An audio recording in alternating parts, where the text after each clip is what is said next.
We're delighted to have Fritzi Horstman, who is the president of the Compassion Prison Project, talking to us about adverse childhood experiences behind bars. Fritzi, welcome. Thank you so much, Dave, and thank you, Judy, for inviting me. It's an honor to be here and an honor to have this place to inform you all about what I've learned in the past 4 years. I'm the founder of the Compassion Prison Project, and our mission is to create trauma-informed prisons and communities. I'm just going to jump right in and show you the film that we made in 2020, right before COVID, so you can see what trauma does, what the results of trauma does to our society. I think bringing awareness to this, to your own trauma, to the trauma in your communities, by doing that, we can actually help transform our society. I feel like it's the root of really our political problems, our social divisions. I really think when you're in fight or flight, you're not in a place to negotiate or to discuss the issues. And this country is in fight or flight, which is basically a result of some kind of trauma. So bear with me while I just pull up the film. It's about 6 minutes, and here we go.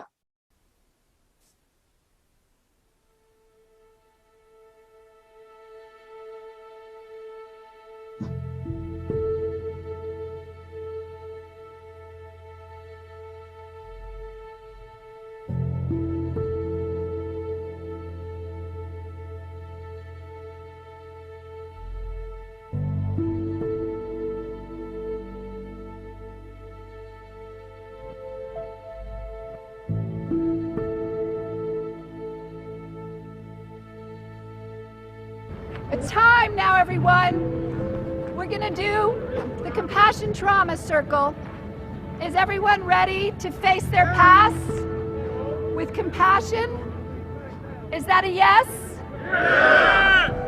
While you were growing up, during your first 18 years of life, if a parent or other adult in the household often or very often would swear at you, insult you, put you down, or humiliate you, step inside the circle. If a parent or other adult in the household often or very often pushed, grabbed, slapped, or threw something at you, step inside the circle.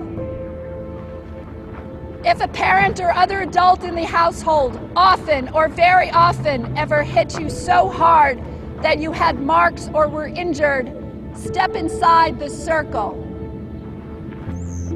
If you often felt that no one in your family loved you or thought you were important or special, step inside the circle. If your family lived in extreme poverty, step inside the circle. Step inside the circle. Step inside the circle. Step inside the circle.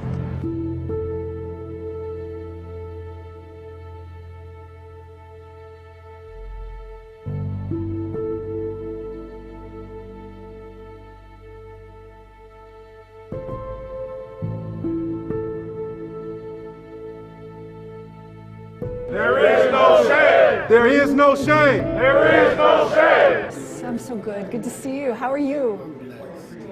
Amen. Noel, good to see you. Welcome. I was abused as a young girl. I was beaten by my mother. I was verbally abused by my mother. I was sexually abused by another man. My father was an alcoholic. My mother was a rageaholic. I've driven drunk. I've sold drugs. I was a juvenile delinquent. Probably my story is similar to most of your stories in here. I'm white and I'm female and nothing happened to me. So, I got a get out of jail free card. And so I'm here now because I see myself in every one of you. I'm a traumatized child, raised by a traumatized child. My mother was traumatized as well as her parents. Like he said, we wasn't born in the world of being evil people. My mother didn't want me. She hid her pregnancy, and she tried to flush me down the toilet. But as I learned about these things, I always asked myself what was wrong with me.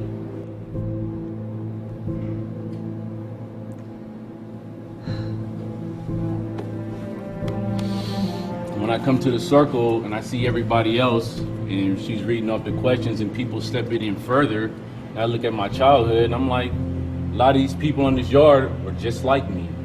There was one step I should have taken that I didn't take, and I saw some of my brothers and my friends take that step, and I felt like such a coward. You know, I wasn't brave enough to be there with them when they took that step. And every round after that, I took the most difficult step. Our traumas kept us separated. We were all on the circumference, all standing apart. But once we began to acknowledge our traumas publicly, it brought us all closer together.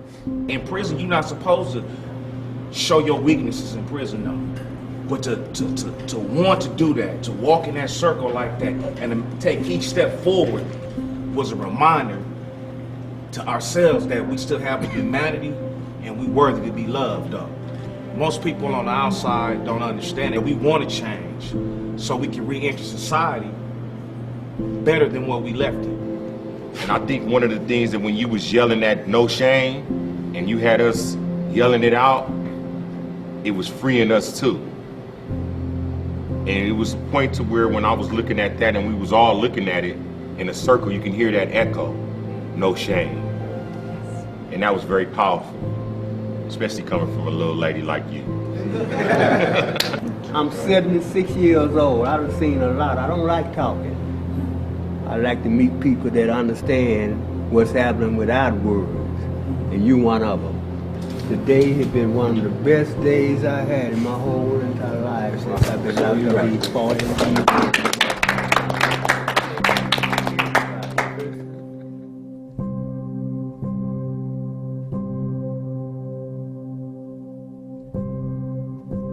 Your true spirits are not violent. Your true spirits are magnificent. Thank you all for watching this. So I'm going to start with the first question that you heard. Just listen to this. If a parent or other adult in the household, often or very often, would insult you, swear at you, put you down or humiliate you, or act in a way that made you feel afraid that you might be physically hurt, step inside the circle. So imagine you're 3 years old, 5 years old, 7 years old, you're being humiliated, your parents are swearing at you. What information does that 2-year-old make? What story does that child start telling himself or herself? If you're being yelled at and told you're no good, what's the information a child is having? I ask this question. That's one of the first questions I ask when we do the circle. And they say, I'm not good enough. I'm not lovable. A 2-year-old is not lovable. A 3-year-old is not lovable. How is that possible? I don't belong anywhere. I'm not enough. So this is the narrative that is being formed. This is the wiring that the brain is getting at these ages. This is the wiring that I got as a child. I have 8 ACEs. So an adverse childhood experience is a quiz that was created by Vince Folletti and Robert Anda of the CDC. And they surveyed thousands of adults in San Diego, middle-class adults, and they found the top 10 ACEs. So my little talk, it's childhood trauma, but it's also hope, community, and addressing childhood trauma. So when you commit a crime, it's often evidence that there's a mental health issue. You're living in fight or flight, not thinking clearly, stressed out, feeling desperate, unable to figure out alternatives to a situation, loss of hope, feeling isolated, I'm on my own. When someone's traumatized, one of the things that happens is they feel separate. They feel separate from their community, from their family, from themselves. Contributing factors to committing a crime. Childhood trauma, living in a war zone, unable to focus in school. Future seems out of reach. When you're not in your cortex, your prefrontal cortex, you can't make plans. Nothing to live for, loss of opportunities, disconnected from community, leading to gang affiliation as a way to feel connected, violence as a solution, going against own moral code, betrayal of self. Gabor Mate talks a lot about attachment versus authenticity, and that to attach to a parent that's dysregulated and violent, you have to betray yourself in order to get your survival needs met. It may be hard to believe, but the 3 largest mental health facilities in the United States are the Cook County Jail in Chicago LA County Jail in Los Angeles, and Rikers Island in New York City. And according to the Bureau of Justice Statistics report, approximately 74% of state prisoners, 63% of federal prisoners, and 76% of jail inmates met the criteria for a mental health disorder. Up to 80% of the men and women in prison also have a traumatic brain injury, up to 12 of them. The average is about between 4 and 12 traumatic brain injuries that impact their ability to stabilize their mental and emotional states. Also, they're not able to follow instructions or understand what's going on or thrive in school. Children are getting thrown up against the wall. I know one person I correspond with, his father used to beat him, his prefrontal cortex, with a ball-peen hammer. The most traumatic aspect of all disasters involves the shattering of human connections. And this is especially true for children. Being harmed by the people who are supposed to love you, being abandoned by them, being robbed of the one-on-one relationships that allow you to feel safe and valued and to become humane, these are profoundly destructive experiences. Because humans are inescapably social beings, the worst catastrophes that can befall us inevitably involve losing relationships. As a result, recovery from trauma and neglect is also all about relationships, rebuilding trust, regaining confidence, returning to a sense of security, and reconnecting to love. Healing and recovery are impossible, even with the best medications and therapy in the world, without lasting caring connections to others. This is Dr. Bruce Perry. He wrote a book with Oprah Winfrey called What Happened to You? So, adverse childhood experiences. These are the top 10: physical abuse, emotional abuse, sexual abuse, physical neglect, emotional neglect, parents divorced or separated, domestic violence, parent or caregiver addicted to drugs or alcohol, parent or caregiver who is depressed or mentally ill, household member who's ever been incarcerated. But I want to draw your attention to emotional abuse and emotional neglect. Those are probably the most devastating because, at least with the physical abuse, there's an understanding, there's usually something they did wrong. But with the emotional neglect and emotional abuse, the parent is destroying their own sense of worth and their own sense of being, their own value. And this is the most detrimental thing we can do as human beings to each other, is criticize and dehumanize people through words. So ACEs without intervention, if we don't, like I've intervened in my ACEs, I'm on a health course, I'm understanding my triggers and I'm understanding why I behave the way I do. But without interventions, have the following adverse health outcomes. This is what they discovered at the CDC and Kaiser Permanente, what the doctors discovered. For 3 or more ACEs, 60% increase in a risk of autoimmune diseases, lupus, MS, rheumatoid arthritis, type 1 diabetes. 2.5 times more likely to be diagnosed with cancer or lung disease with 4 or more ACEs. Also, about 5 times more likely to face depression and Alzheimer's, 7 times more likely to go to prison, 12 times more likely to commit suicide or attempt suicide, and a huge increase on becoming a victim of opioid abuse. With 5 or more ACEs, 8 times more likely to become an alcoholic. And with 6 more ACEs, it shortens your lifespan by 20 years if this is not addressed. My parents both had high ACEs. My father died at 61. My mother died at 69. So we surveyed over 3,000 people in prison with the ACEs quiz. In the United States, 64% of the population have at least one adverse childhood experience. In prison, with the men and women we surveyed, 98% have at least one ACE. And if you add the other 10 that we've included, including racism, experiencing homelessness or being in a detention center, living in a foster home or a group home, having traumatic brain injury, experience violence outside your home, experiencing someone else committing suicide outside your home, or being bullied. If you add those, it's 100% have had at least one adverse childhood experience. In the US, 15% have 4 or more ACEs. In prison, 79% have 4 or more ACEs. And in our surveys, 64% of the men and women we surveyed have 6 or more ACEs. So again, their life expectancy drops dramatically because of this amount of stress, anxiety, and fear that's in the system. So just a quick talk about fight or flight and the brainstem and the brain and how it works. The brain's scanning the environment for threat all the time. Right now, we're scanning the environment, but right now we feel regulated. We're resting, we're digesting. I'm talking, you're listening. It doesn't feel like we're in a threatening environment. But let's say there's a bear. You know, we see a bear in the corner of our eyes or strangers in the corner of our eyes. Our body mobilizes. The brainstem sends a signal to the amygdala. And the amygdala sends the alarm through the rest of the body. It shuts down digestion. It turns off the prefrontal cortex because you don't want to think, am I safe? Is the bear going to attack me? What's going to happen? No, you don't have time for that. You can't negotiate with yourself. You have to flee into action. So it also sends adrenaline and cortisol throughout your body. So you've got all this extra energy. If somebody hits you, the pain, it doesn't take you out of the game. But what it does is it turns off the prefrontal cortex. This is the big deal.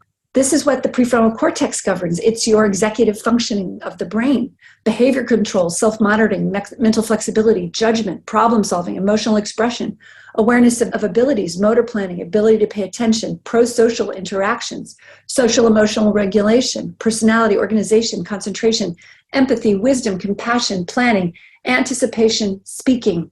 If that's not online, you can't make a decision that, oh, wait, that's my friend. Friendly fire. You've heard of friendly fire. Or you've heard someone fire at somebody that it turns out they've got a cell phone in their pocket. Or an officer is shooting at someone running away.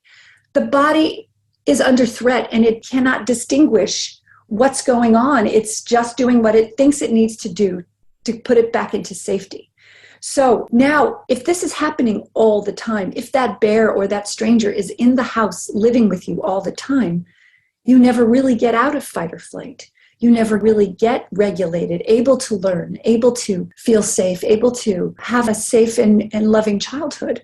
And so also, with all that, that's called toxic stress. If you don't get a break, same with prison. When you're in prison, you don't really get a break from being in a stressful environment. So persistent stress changes the brain architecture. Look at the normal brain and then look at the extreme neglect brain. This is of a Romanian orphan. They lose a third of their gray matter. Prolonged exposure to trauma triggers physiological changes in the brain. Neural circuits are disrupted, causing changes in the hippocampus, the brain's memory and emotional center. This can cause brain shrinkage, problems with memory, learning, and behavior. Memory, learning, and behavior, the three things someone in society needs to thrive and survive. A child does not learn to regulate emotions when living in a state of constant stress, associated with greater risk of chronic disease and mental health problems in adulthood. And if you look on the right, less neurons to fire and wire together, but you can get all this back. There's neuroplasticity. It's not the end of the game, but you got to know what you need to do to get this back. And look at the depressed brain. You're not firing like you need to fire. So I'm just going to talk about solitary because this is neglect within the prison system, and poverty and crime comes from societal neglect. So this is what we're all in some ways culpable of. We are all contributing to a level of societal neglect by ignoring poverty, by allowing prisons to be the way they are, by allowing police to act the way they are. We need to really start paying attention. When you put attention on something, it changes. And so we put attention on the poverty, on the homelessness, on the people that are addicted, and we start caring for them and we embrace them. And instead of saying, I don't want to deal with trauma, I don't want to deal with this. It's messy, it's ugly, we don't like it. I don't like it. My parents are traumatized, my sister's traumatized, I don't like it. But if we're going to change it, we have to put our attention to it. So Executive Director Rick Ramish, he spent a night in solitary. He was the Executive Director at Colorado. He got rid of long-term solitary. He got rid of long-term neglect is what he did. And he cites an 80% reduction in violence and aggressive behavior. Well, look at that. Imagine if we paid attention to the people that are poor. Their reduction in violence and aggressive behavior would resolve. Solitary is overused, misused, and abused, and so is neglect. And this is a drawing done by a man who is in our country's federal supermax prison. He's no longer with us. He died in solitary. I think it was a 30 or 40-year stint there. But when you're in there, this is what happens when you're isolated and neglected. Remember, this is also for children. This is also for people in prison that are sitting there in their cells 23 hours a day. Anxiety and stress, depression and hopelessness, anger, irritability and hostility, panic attacks, worsen pre-existing mental health issues, hypersensitivity to sounds and sight, problems with attention, concentration, and memory, hallucinations that affect all of the senses, paranoia, poor impulse control, social withdrawal, outbursts of violence, psychosis, fear of death, self-harm, including mutilation. And look at this picture here. This is at Pelican Bay. This is how they're meeting in a group.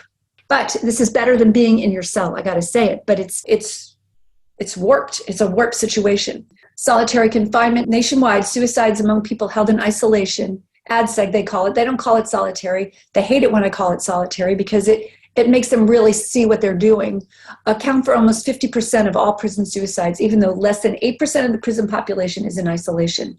Studies show that people held in long-term solitary confinement suffer from anxiety, paranoia, perceptual disturbances, and depression. One man I know, he goes to work, he comes home, and he goes and sits in his bathroom. Imagine that. Imagine safety is in your bathroom. And it might be hard to believe, but the average life expectancy of a correctional officer is 59 years old. I turned 60 in a month, so I would be out of here. I would no longer be here. I'm just getting started. Contributing factors, PTSD, trauma, and stress. They say 35% to 29% suffer from PTSD. That number is really 70, 80, 90. But coming forward about your PTSD, your trauma, your stress is looked down upon. It's also looked down upon in the military, although that seems to be shifting, but it's not shifting in the correctional officer world. It's also not shifting in the prison population world as well. If you're in a white gang, you're not allowed to go seek mental health. A 2001 survey of correctional staff showed staggering rates of depression, feelings of hopelessness, and thoughts of suicide. 25% of officers reported feeling a lack of emotional responsiveness. 20% reported inability to find pleasure in anything. 13% report hopelessness and worthlessness. 49% reported having no energy or being excessively tired. 44% reported frequent headaches, and 12% reported having monthly migraines. This is not well-being. And remember, these men and women go home to their families. They're creating ACEs with their children, with their solutions like addiction and domestic violence. Also, there's a 39% chance of suicide, higher than the national average. So let's take a deep breath. We just got over the intensity of what I'm doing, but this is the Norway prison philosophy. I overheard that you were also talking about this in the last talk. They're bringing it to 2 prisons in California, in Salinas, where I'm going on Monday, and also at Valley State Prison, Salinas Valley State Prison. So they're bringing the principles and they're getting very good results. But their philosophy is the punishment is the loss of freedom. And the basic principles are normality, so that you go shopping, you make your own breakfast, you go to work, you come home, you just do a normal day like we do. A man I know got out from prison and he had a panic attack because he was in the supermarket and had to pick a mustard, and there was more than one mustard for him to choose from. So you want to get this institutionalization out of the men and women living there. Activation means get them out of their cells. Progression towards reintegration, which means if you demonstrate that you're pro-social, you go to lower level prisons. And the import model, bringing volunteers and people who can help people become more socialized and pro-social. But activation, so this is one of the exercises we do at the prison. We do 2 camp songs, and we get goofy and look at the laughter, look at the joy, and they're all in. And we do this within 2 hours, they're doing this dance. So activation, ensuring that inmates are engaged in their prison community. Sorry, the inmate word, I keep forgetting to change this, referred to as activation, can give the prison residents a sense of achievement, provide an everyday structure, and help counteract isolation and passivity in prison. Activation prevents suicide. Activation prevents damage by isolation, neglect. Hello, neglect. Activation prevents violence and threats. And activation helps reduce the use of safety cells, segregation, and other restrictive measures. Activation is what every human in the world needs. Leanne Birch, she brought Norway principles to North Dakota when she was the executive director. And she says public safety is not increased by inflicting pain, humiliation, violence, and disrespect in the prison system. Our job is to rehabilitate people. You can't do that if you treat people inhumanely. So, importance of community, a lifeline. This is what we need them out of their cells in community settings all day long. Sense of belonging, sense of connection, serve and return. Serve and return is what that mother does to their child. When the baby says goo, the mother says, yes, that's a bird, honey. And it creates empathy in the child because he sees the mother has empathy for him. Pro-social engagement in practice, rewiring antisocial brain, able to see self in a larger context. Problems don't seem as insurmountable. Being seen and cared for diminishes despair and hopelessness through connection. This quote, when it was dark, you always carried the sun in your hand for me. That's what we can do. That's what we can do and help turn this around. So closing thoughts, being able to feel safe with other people is probably the single most important aspect of mental health. Safe connections are fundamental to meaningful and satisfying lives. Trauma's effective life, it does not, however, have to be a life sentence. And unexpected kindness is the most powerful, least costly, and most underrated agent of human change. So thank you for that. I'm telling you, that video was so incredibly impactful. And your presentation touched me and so many others very, very deeply. You'll have to look at the chat. Thank you so much, Fritzi. Please go to our website at compassionprisonproject.org. And if you do want to donate to us, we're going to prisons every other week. We've got expenses, travel expenses, and we have to buy these workbooks. Every person in our programs are getting 8 of these workbooks, and it's changing their lives. So we need help. Thank you. Something I can back up personally. Thank you very much. Thank you all. Thanks so much.